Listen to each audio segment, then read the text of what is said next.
तुकोबाराय सांगतात, जगात ज्या ज्या गोष्टी दुर्लभ आहेत, काय जगात ज्या ज्या गोष्टी दुर्लभ आहेत त्यामध्ये आपला मानवदेह कसा आहे? दुर्लभ आहे. कसा आहे? दुर्लभ आहे. मग नुसतं दुर्लभ नाही तर आपल्याला कसा मिळालाय? बरा मिळालाय. नुसतं दुर्लभ मध्ये सुद्धा 4 प्रकार आहेत. कलियुगामध्ये खरं बोलणं दुर्लभ आहे. कलियुगामध्ये खरं बोलणं सुद्धा काय आहे? दुर्लभ आहे. म्हणजे सत्य दुर्लभ आहे. विद्या सुद्धा दुर्लभ आहे, संपत्ती सुद्धा दुर्लभ आहे आणि संपत्ती दुर्लभ आहे. बरं का नाना बाबा? काही जण म्हणतात संपत्ती दुर्लभ आहे, काय कष्ट केल्यावर संपत्ती मिळते? तर नाही.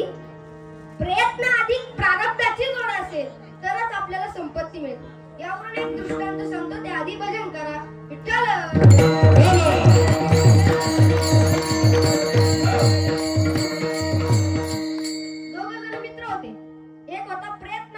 आणि दुसरा होता प्रारब्धवादी.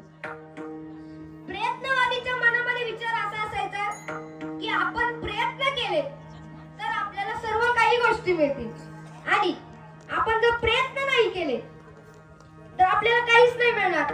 आणि प्रारब्धाच्या मनामध्ये विचार असतो की माझ्या जे प्रारब्धात असेल ते घडेल, म्हणजे जे नशिबात आहे ते घडणार. दोघं काही कामानिमित्त बाहेर गेले आणि परत येत असताना त्यांना उशीर झाला. आता पूर्वीचे रस्ते म्हणजे पाऊलवाट होती. पूर्वी काही येण्या जाण्यासाठी साधनं नव्हती, म्हणून ते पाऊलवाटेने येत होते. तेव्हा त्यांना काय झाला? अंधार झाला. मग प्रयत्नवादी प्रारब्धवादीला म्हणतो आपल्याला आता इथंच थांबावं लागेल. मग त्यांनी इकडे तिकडे शोधलं तर त्यांना एक मंदिर सापडलं.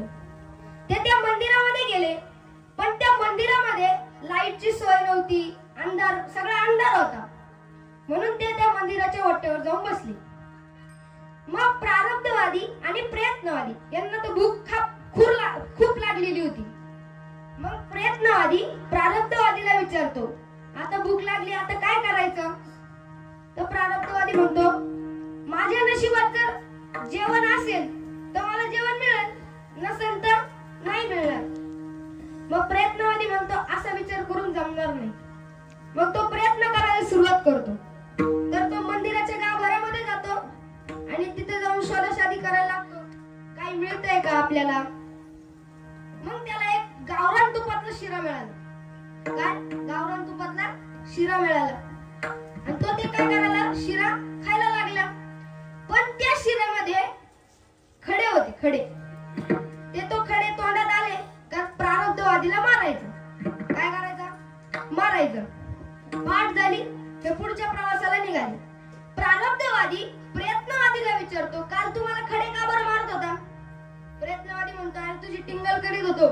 बघ, प्रयत्न केले तर मला गावरान तुपातला शिरा मिळाला आणि तू प्रारब्धावर विश्वास ठेवून राहिला तर तू उपाशीच राहिला. म्हणजे कोण श्रेष्ठ? बोलत चला, मी तुमच्यातलाच आहे. कोण श्रेष्ठ? प्रयत्न श्रेष्ठ. मग प्रारब्धवादी म्हणतो तू जे काल खडे मारित होता ते खडे मी वेचून ठेवले. ते खडे नसून ते रत्नाचे खडे होते. कशाचे? रत्नाचे. त्या गावच्या राजाचं नवस पूर्ण केलं त्यांनी. दक्षिणा म्हणून रत्नाचे खडे आणि प्रसाद म्हणून गावरान तुपातला शिरा तिथे ठेवला होता. आणि या प्रारब्धवादीला मिळाला, हे रत्नाचे खडे मिळाले. मग प्रयत्नवादीला म्हणतो, प्रारब्धवादी प्रयत्नवादीला म्हणतो की तू एक वेळेस तर जेवला, एक वेळेसचा शिरा खाल्ला, पण या रत्नाच्या खड्यावर माझं अख्खं आयुष्य निघेल. म्हणजे कोण श्रेष्ठ? प्रारब्ध श्रेष्ठ. मग त्या दोघांचं असं लक्षात येतं मामा प्रारब्ध अधिक प्रयत्न असेल ना तर आपल्याला सर्व काही गोष्ट मिळते. विठ्ठल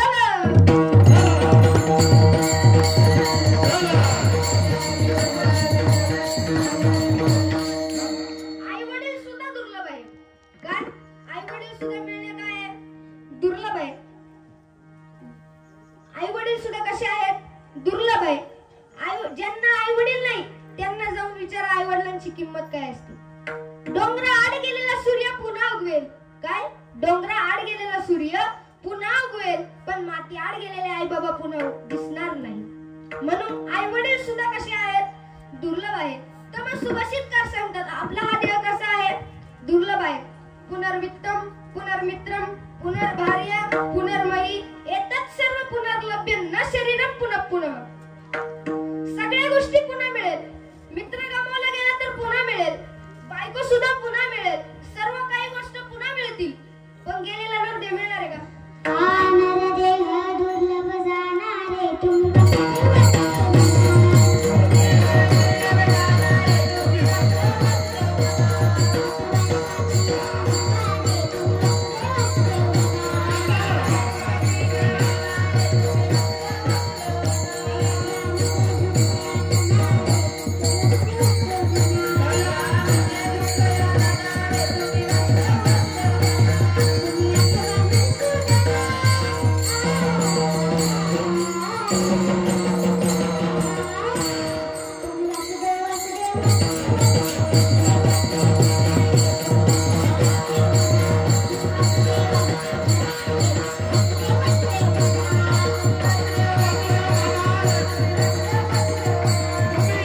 त्यांनी वासुदेवामधलं प्रमाण दिले.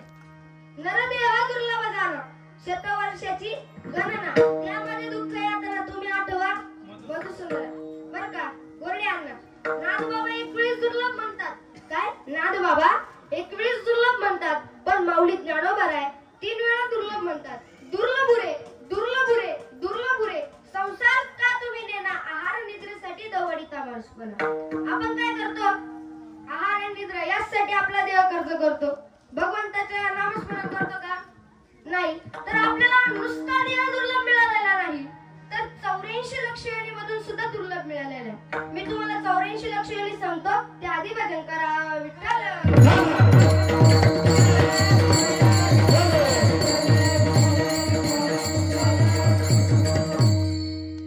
20 लक्ष योनी वृक्षाचे आहेत, 9 लक्ष योनी जळाचराचे आहेत. 20 आणि 9 किती झाले, किती झाले 29. 29 मध्ये 11 लक्ष योनी किरीटाचे आहे. 29 आणि 11 किती झाले अण्णा, 40 झाले. 40 आणि 10 वृक्षाचे आहेत. 40 आणि 10 किती झाले 50. त्यामध्ये 30 लक्ष योनी पशुचे आहेत. 50 आणि 30 किती झाले अण्णा 80. आणि त्यामध्ये 4 लक्ष योनी जे आहेत त्या मानवाच्या आहेत. म्हणजे आलो की नाही 84 लक्ष योनी पर्यंत. 84 लक्ष योनी आहेत. मग तुम्ही म्हणाल हे तर मनाने सांगतो, मनाने नाही सांगत, तर याला सांगतात नामदेवराय सांगतात. या 84 लक्ष योनी मधून आपल्याला कोटी कोटी वेळा फेऱ्या घ्याव्या लागतात, तेव्हा कुठे आपला जन्म प्राप्त होतो. एक एक योनी कोटी कोटी फेरा, मनुष्य देह वारा मग लागे, भक्ती विनाजीने जळला जिरवाने, संसार भोगणे दुःख रूप. एक एक योनी कोटी कोटी फेरा, मनुष्य देह वारा मग लागे. 20 लक्ष योनी वृक्षामध्ये घ्याव्या, जळचरी भोगाव्या 9 लक्ष. 11 लक्ष योनी किरीटामध्ये घ्याव्या, जळचरी भोगाव्या 10 लक्ष. 30 लक्ष योनी पशुची घरी, आणि मानवा भितरी 4 लक्ष. नामा म्हणे तेव्हा नरदेहा नरा, तयाचा मातेरा केला मुळे. आणि एवढ्या सगळ्यामधून आपल्याला 84 लक्ष योनी या ज्या योनी आहेत त्यामधून आपल्याला कोटी कोटी वेळा फेऱ्या घ्याव्या लागतात, तेव्हा आपल्याला हा जन्म प्राप्त होतो. विठ्ठल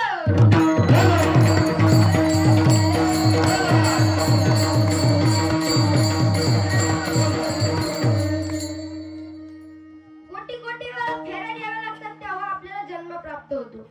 मग आपल्याला जन्म प्राप्त झालाय, पण पवित्र अशा कोणत्या देशामध्ये जन्म मिळालाय, भारत देशामध्ये जन्म मिळाला.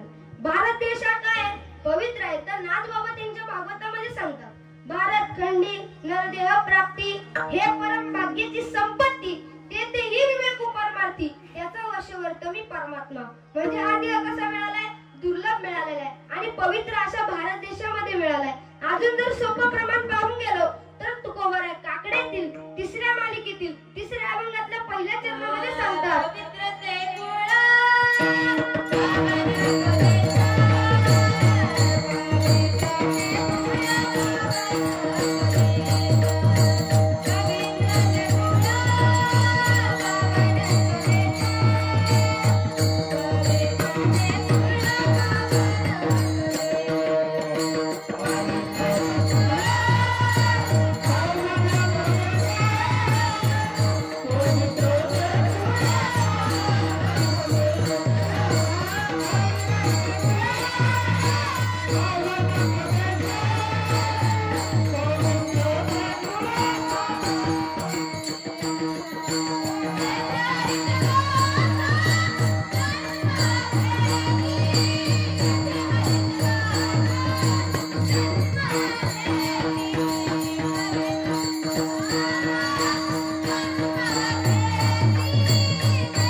दिशेश्चार देव आहे.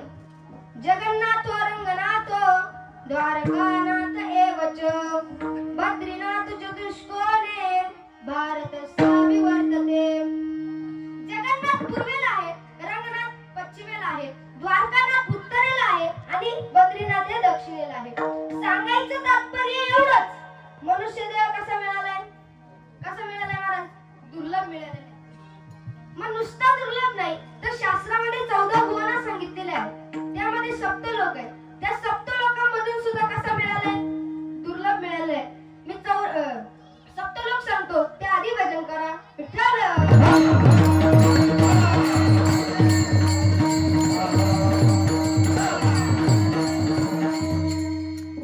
भूलोक, भुवरलोक, स्वर्गलोक, जनलोक, तपलोक, महरलोक आणि सत्यलोक.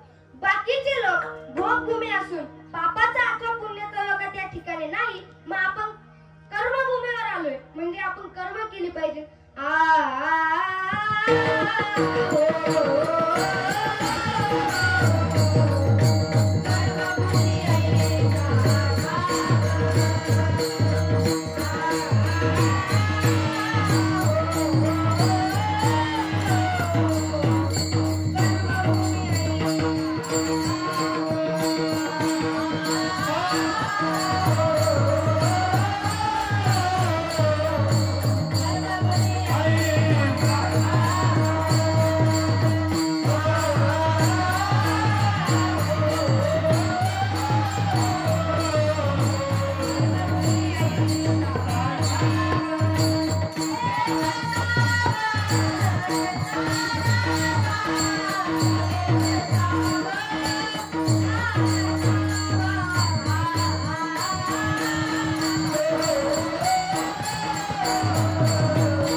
टाळीचे खूप फायदे आहेत. एक सांगून जाता जाता, जो करेल कीर्तनात टाळ्याची टाळाटाळी, जो करेल कीर्तनात टाळ्यांची टाळाटाळी, त्याचे कीर्तनानंतर यमकवटाळी.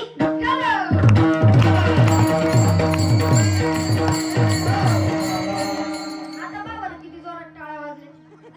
तुकोबाला सांगता आपल्याला देव नुसता दुर्लभ मिळालेला नाही तर बरा मिळालाय. तुका म्हणे बरा जोडला हा देह मनुष्यपण इह लोक आले. मग आपल्याला हा देह मिळाला.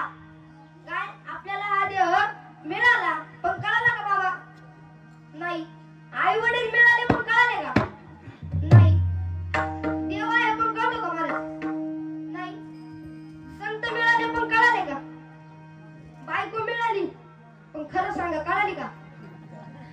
बायको मिळाली पण आणि तुमच्या सांगण्यावरून कळाली पण.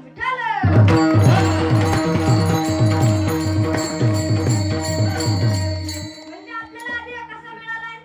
दुर्लभ मिळालाय. साधू संतांना हा देह मिळाला पण कळाला पण, म्हणून स्वर्गातले देव या देहाची इच्छा करतात. अभंगाचे प्रथम चरण.